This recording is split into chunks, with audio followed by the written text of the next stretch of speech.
হাজারের উপর আমার ভাই বোন আহত হয়েছেন, হাত পা চোখ হারিয়েছেন, বন্ধুত্ব বরণ করেছেন, অন্ধত্ব বরণ করেছেন।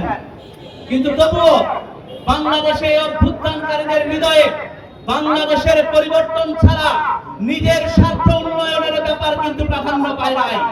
প্রাধান্য পেয়েছে কেবলই বাংলাদেশের উন্নয়ন, কেবলই বাংলাদেশের পরিবর্তন, কেবলই বাংলাদেশের পরিবর্তিত নতুন অভিমুখের দিকে যাত্রা। সেই যাত্রায় আমরা জানি 12ই ফেব্রুয়ারি নির্বাচনে বাংলাদেশের জনগণের সামনে দুইটা ভোট ছুড়ে দেওয়া হয়েছিল। গণঅভ্যুত্থান পরবর্তী সময়ে বাংলাদেশের ফ্যাসিবাদ বিরোধী সমস্ত রাজনৈতিক শক্তিগুলো মিলে জাতীয় ঐক্যমত্য কমিশনে বসে বাংলাদেশের জনগণের জন্য কিছু সংস্কার প্রস্তাবনা হাজির করেছিল এবং সেই সংস্কার প্রস্তাবনার মধ্যে ছিল বাংলাদেশের রাষ্ট্রের বাহিনীগুলো, পুলিশ, র্যাব, বিজিবি কিংবা সাংবিধানিক প্রতিষ্ঠান যেগুলো আছে, প্রধান বিচারপতি তিনি কোনো দলের হবেন না, রাষ্ট্রের হবেন, জনগণের সেবক হবেন।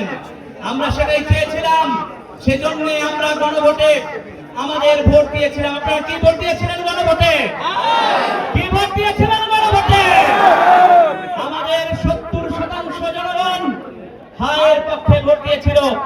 কিন্তু দুর্ভাগ্যজনকভাবে আমরা খেয়াল করলাম নির্বাচন পরবর্তী সময়ে বিএনপি সরকার বাংলাদেশের জনগণের ম্যান্ডেটের সাথে তামাশা শুরু করেছে। বাংলাদেশের 70% জনগণের আকাঙ্ক্ষার সাথে প্রহসন করছে, তামাশা করছে, কৌতুক করছে। এই কথা স্পষ্ট। 70% জনগণের আকাঙ্ক্ষাকে অ্যাভয়েড করে গিয়ে কোন রাষ্ট্র কেউ চালাইতে পারে না। এই কথাটা ক্লিয়ারলি বুঝতে হবে। বাংলাদেশের জনগণের আকাঙ্ক্ষাকে বুঝতে না পারলে আপনারা সঠিকভাবে রাষ্ট্র চালাতে পারবেন না।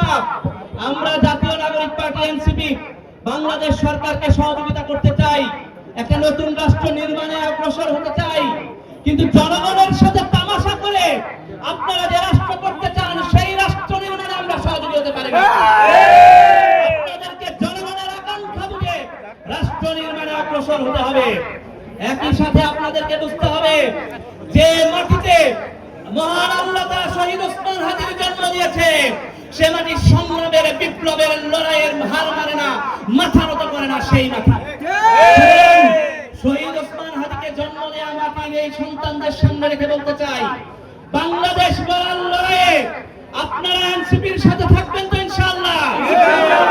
আপনারা মনে রাখবেন, এটা বাংলাদেশ গড়ার লড়াই, এটা আমার জেনারেশনের লড়াই, এটা তারুণ্যের লড়াই, এটা আমার আপনার ভাই বোনের শাহাদাত যারা বরণ করেছেন তাদের রেখে দেওয়া লড়াই।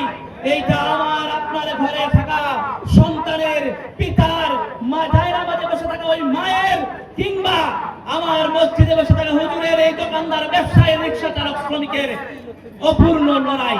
সেই লড়াইকে পূর্ণতা দেওয়াই আমাদের কাজ। সেই লড়াইকে পূর্ণতা দেওয়ার জন্য আমরা লড়তে চাই, আপনাদেরকে সাথে নিয়ে একটা বাংলাদেশ গড়তে চাই, একটা নতুন বাংলাদেশ, যে বাংলাদেশ আমার এবং আপনার হবে, জনগণের কথা বলবে, জনগণের জন্য লড়বে। আমরা আপনাদের কাছে বলতে চাই, আমরা যখন জুলাই গণঅভ্যুত্থান শুরু হয়েছিল, আপনাদের মনে থাকার কথা, আমরা স্লোগান দিয়েছিলাম কোটা না মেধা। মনে আছে আপনাদের স্লোগানের কথা? কোটা না মেধা।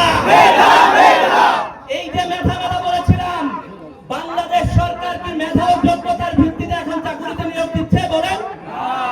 আমরা তো মেধা ও যোগ্যতার ভিত্তিতে চাকরি চেয়েছি।